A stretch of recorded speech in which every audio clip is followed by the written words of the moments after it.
Look at all the bug splat. My God. Eee. 'Tis the season. Today is March 26th, 2016. As you can see, the trees are starting to bloom. I'm going to try to just take a leisurely ride to this mower place. North Carolina just came out with a new campaign. It's called Obey the Sign or Pay the Fine. And I don't want to pay the fine, so I'm not obeying the sign anyway, though. I should probably slow down just a little bit. Yeah, let's see if I can slow down right to the 2,500 RPM mark. There we go. I can't remember who it was, but somebody asked me the other day what that blinking light was. So I figured I'd run through this whole panel here for you in case you didn't know. Alright, so over here you got my fuel gauge, which means I need some fuel there, 1/4 of a tank. This little green light right here, I don't know if you can see that, that little green light right there is my cruise control light. Cruise control is on and set. Changes colors depending on if you set it or if it's just on. Then I've got this green light right here. This means my passing lamps. Those, you know, those lights on the side next to the headlight. That means that's on right now. I believe when the bike's in neutral and I've just started it up, there's a bunch of other things letting you know what's working. Like there's an ABS light that tells you your ABS is working, I think. So this is my speedometer. My speedometer. Listen to me. This is my tachometer. This is my speedometer. It's in miles per hour, not kilometers, because I'm in the United States. Tachometer, like I said, I'm at 2,500 RPMs right now, and my speed is 49 miles per hour, according to what this says. This is my voltage meter. I'm running right around 14, a little bit over 14 right now. And there you go. I don't have navigation on this bike. This is not the Limited. Limited has the big fancy navigation thing. This panel looks different on that bike. I don't mind. I also don't have the extra awesome stereo system that comes with the Limited, which is okay too. My eardrums have been tortured enough. I was watching this video the other day of this Mongols, I think it was, the Mongols Motorcycle Club. It was this guy, his name is Mongol Medic or something, and he had a video of himself riding. He's got his ape hangers there, and its camera's facing him, and he kind of looks all badass with his glasses and his mask on and all that. No helmet. Must be in a state that doesn't require him. Or he just says, you know, I don't care what the police say. And he's just riding along being a badass. No sound except music. Apparently he had on Gangster's Paradise by Coolio, but he got silenced for it, so he put on some other music. I can't recall what it was, but it was just generic. Anyway, I clicked on another one of his videos, and it said, like, this is how we ride. And there was this guy, it was a 4-lane road, and there was this guy on a motorcycle in the rightmost lane, and he was just riding along, kind of on the right side of his lane. You know, you never ride in the middle, you know. And he had some kind of patch on his bike, but it wasn't a Mongols patch. I don't even know if it was a motorcycle club patch, but it was a patch on his back.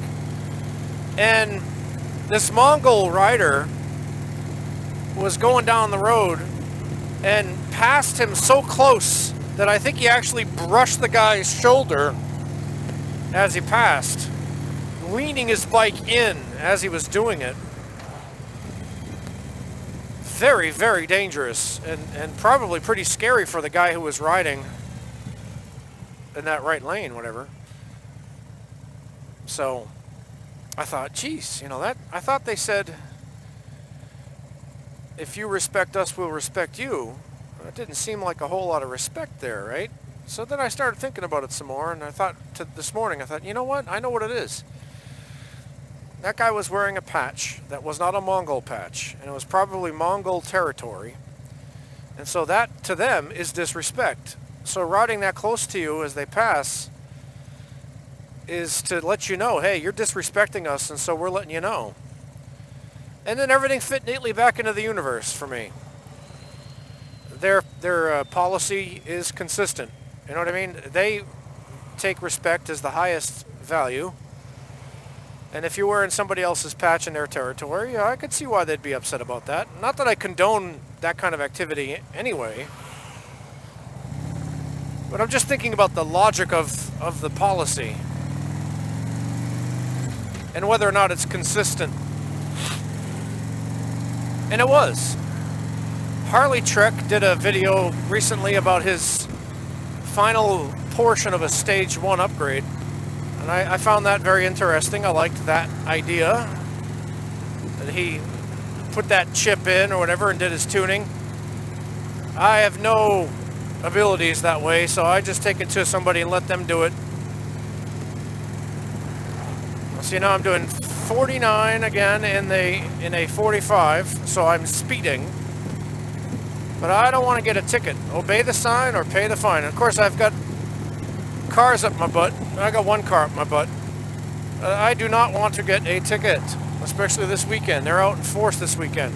The second thing he talked about was a tattoo he got in honor of his father who had passed away. Harley Trek, very sorry for your loss. I know exactly how you feel.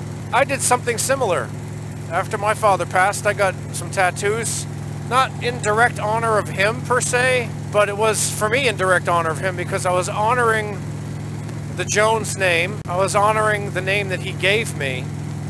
So I've got a leg tattoo that honors the four or five major family names in my lineage. I'm a Buckley, Matatal, Lockhart, Egan, and Jones. So I have all those family crests inside this Celtic cross on my leg.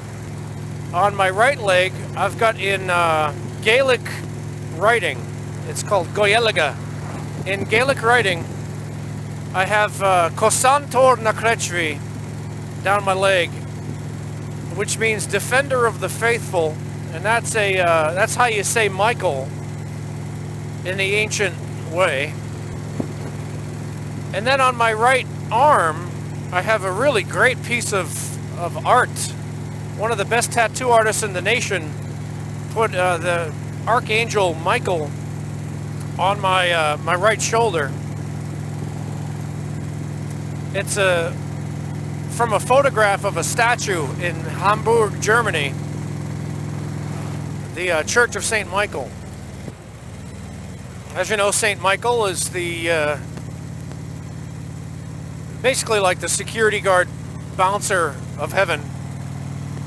Defended God against Satan, kicked Satan and his hordes out, that kind of thing. Loves to battle evil for the cause of righteousness. So there you go, that's the name I was given by my father, and so I honor that. So Harley Trek, I really like your tattoo. Very nice choice. You do great honor to your father. I have no idea if there's an afterlife, but if there is, I hope our fathers are on that side looking back at us and thinking, yeah, they're all right. We raised good children. I was going to get more tattoos, but after the last one I got, I just kind of ran out of steam for it. Maybe I'll do some more tattooing later on. I've got some ideas, but the major ones that I wanted, I have now. Between the ages of 41 and 43, that's when I got all my tattoos. Got that out of my system, I guess, for now. Part of it is my lady love. She absolutely despises tattoos, I guess. She thinks they're ugly. And she was sad when I got the last one, so I said, all right, I won't get any more, fine. I met with a motovlogger recently, and that'll be the topic of my next video. So stay tuned, because that's coming up.